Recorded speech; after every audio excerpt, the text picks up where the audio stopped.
If you aren't watching Marvel's Cloak and Dagger on Freeform right now, you are truly missing out. This is one of the best shows on television. You have plenty of time to binge watch it now and get ready for the finale next week on August 2nd. Do it, please. Thanks to Freeform's take on this show, you don't need to know anything from the comic books. I don't even know that much from the comic books about Cloak and Dagger, to be honest. I enjoy when they're in crossover events, which, let's be honest, is a lot.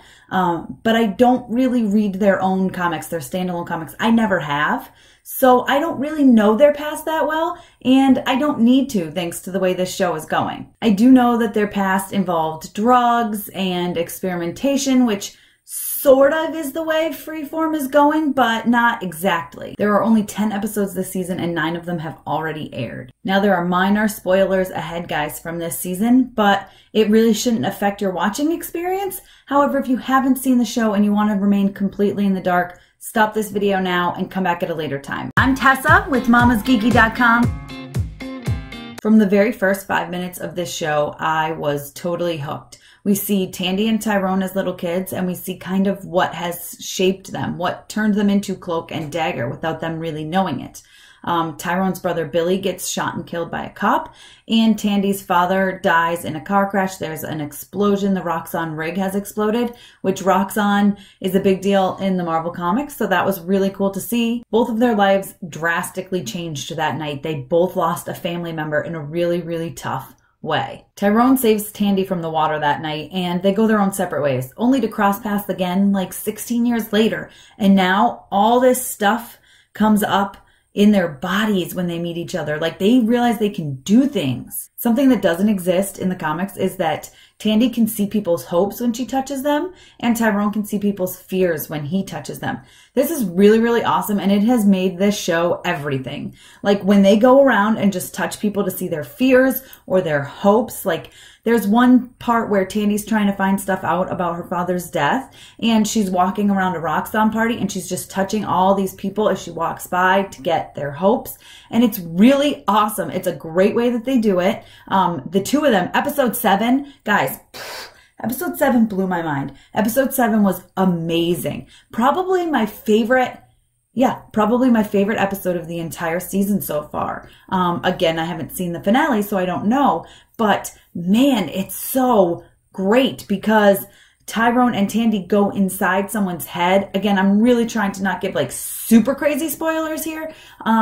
So they go inside someone's head, and the entire episode is them inside this person's head, and they're reliving this moment over and over and over and over. And it's really awesome. It's like a puzzle, right? They have to figure out what they need to do to solve the puzzle, but it's awesome.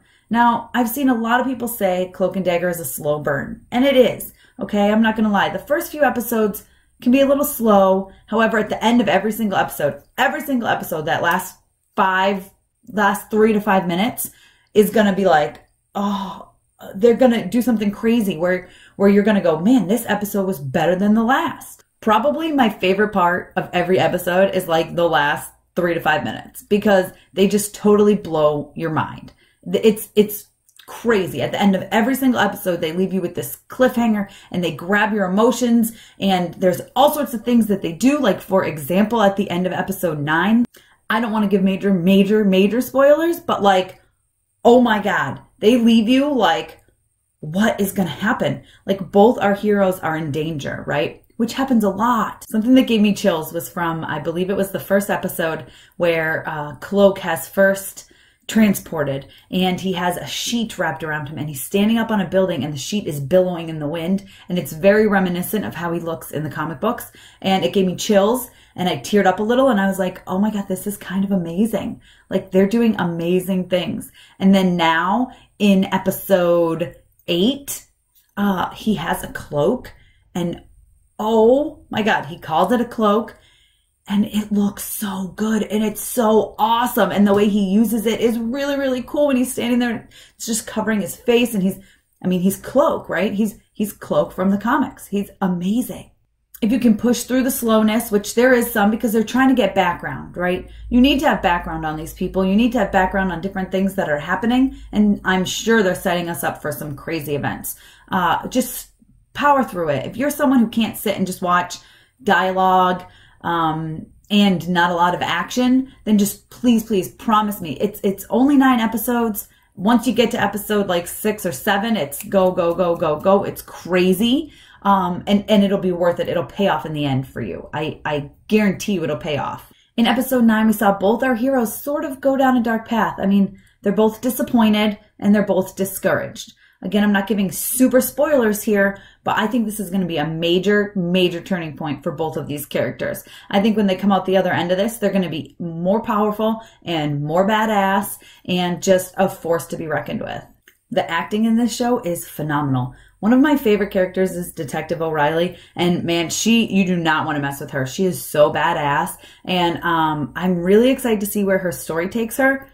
Again, I'm not trying to give crazy spoilers, but right now she is in between a rock and a hard place, this girl. And man, I love her and I can't wait to see how she comes through it because I know she will. Not to mention all the connections between the different Marvel shows.